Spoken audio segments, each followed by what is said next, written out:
दोस्तों, कैसे हैं आप। आई होप आप अच्छे होंगे और आपकी तैयारी भी अच्छी चल रही होगी और नहीं भी चल रही हो तो अभी से आप तैयारी अपनी शुरू कर दीजिए, क्योंकि कभी भी नोटिफिकेशन आ सकता है। तो इसी तैयारी के सिलसिले में आज हम बात करते हैं मैथ वाले पोर्शन की। तो मैथ में भी आपके सेम 40 क्वेश्चन आते हैं और सब पे आपके 2.5 मार्क्स होते हैं। तो आज हम जानेंगे मैथ की तैयारी आखिर कैसे करें, और मैथ में हम 40 में से 35 से 37 क्वेश्चन अटेम्प्ट करने की कोशिश कैसे करें।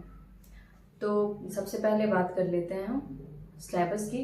तो सिलेबस तो मैंने आपको पहले ही वीडियो में बता दिया था कि किसी भी एग्जाम की अगर आप तैयारी कर रहे हो तो सिलेबस को पहले आप एक निकालिए हार्ड कॉपी में, और जहाँ भी आप स्टडी करते हो उसके सामने आप उसे लगा दीजिए। तो और जो भी टॉपिक पढ़ते जाइए और वो क्लियर होते जाए उसमें टिक लगाते जाइए कि ये टॉपिक अब मैंने कवर कर लिया और ये मेरी प्रिपरेशन हो गई है इस टॉपिक पे। तो ऐसे आपका भी मनोबल बढ़ेगा।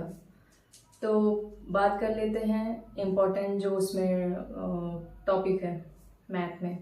तो आपका जैसे सिंप्लीफिकेशन हो गया, नंबर सिस्टम हो गया, फ्रैक्शन, एवरेज, प्रॉफिट लॉस हो गया, और आपका टाइम, डिस्टेंस एंड वर्क हो गया, बोट एंड स्ट्रीम हो गया, और कंपाउंड इंटरेस्ट, सिंपल इंटरेस्ट, ये सारे जो टॉपिक हैं इनसे आपके क्वेश्चन मस्ट हैं, इससे ज़रूर पूछे जाते हैं। और एक मेंसुरेशन, इससे भी आपके क्वेश्चन ज़रूर पुटअप होते हैं।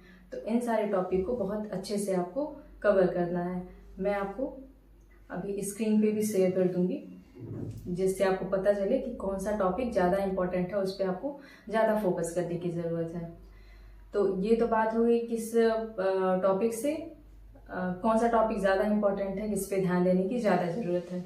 अब बात करते हैं स्ट्रेटजी की कि इसे पढ़े कैसे।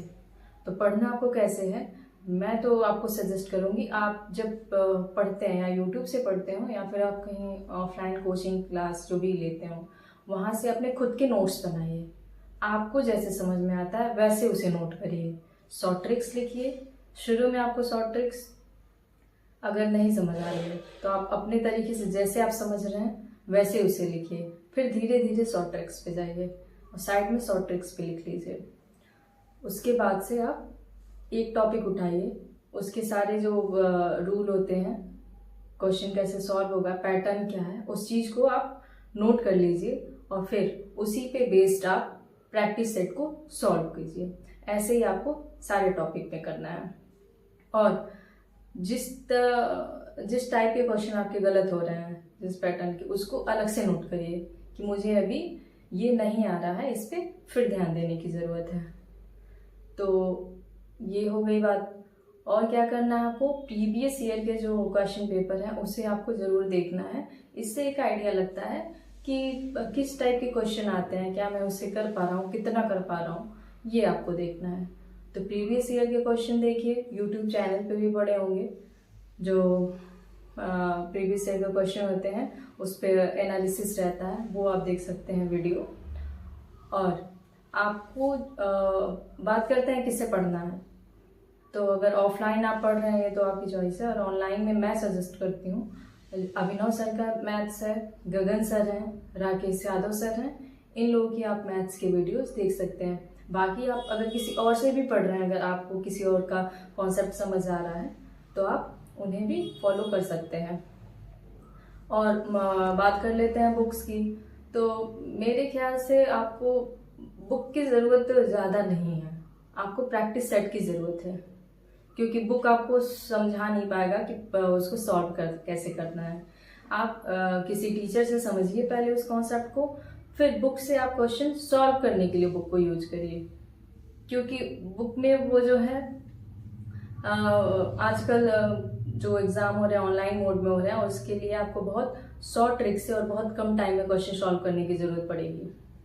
और जो बुक है उसमें मतलब पुराने पैटर्न के ही आजकल चले आ रहे हैं, और ऑनलाइन आप पढ़ेंगे तो आपको न्यू ट्रिक्स बताए जाएंगे, कैसे कम टाइम में क्वेश्चन को सॉल्व करें ये बताए जाएंगे। तो मेरे ख्याल से आपको किसी टीचर से या फिर ऑनलाइन आपको पढ़ना ज़्यादा सही रहेगा। तो ये बात हो गई।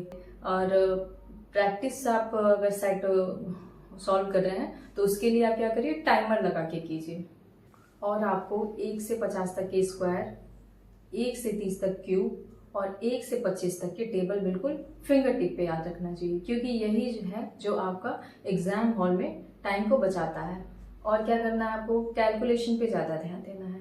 कैलकुलेशन आप करते हैं तो जो प्रैक्टिस कर रहे हैं उसमें तो आपको कैलकुलेशन हो रहा है, हैबिट बन रही है, लेकिन अलग से भी आपको कैलकुलेशन खुद से करना है। खुद से मल्टीप्लाई, कोई नंबर ले लेना है और मल्टीप्लाई करना है, डिवाइड करना है, प्लस करना है, बड़े बड़े नंबरों को लेना है। जितने बड़े नंबर को लेंगे और कम टाइम में उसे सॉल्व करने की कोशिश करेंगे, आपकी कैलकुलेशन उतनी फास्ट होगी और एग्जाम हॉल में यही आपकी कैलकुलेशन काम आएगी। क्योंकि मैथ में होता क्या है, सिर्फ कैलकुलेशन ही तो है, और आप कैलकुलेशन को जितनी छोटी कर सके वही शॉर्ट ट्रिक्स है और वही आपका टाइम बचाता है। तो ये हो गई बात। और इतना अगर आप कर लेते हैं तो आपके सिर्फ 35 से 37 नहीं 40 नंबर भी मैथ में आ सकते हैं। लेकिन इसके लिए आपको कंटिन्यूटी बहुत जरूरी है।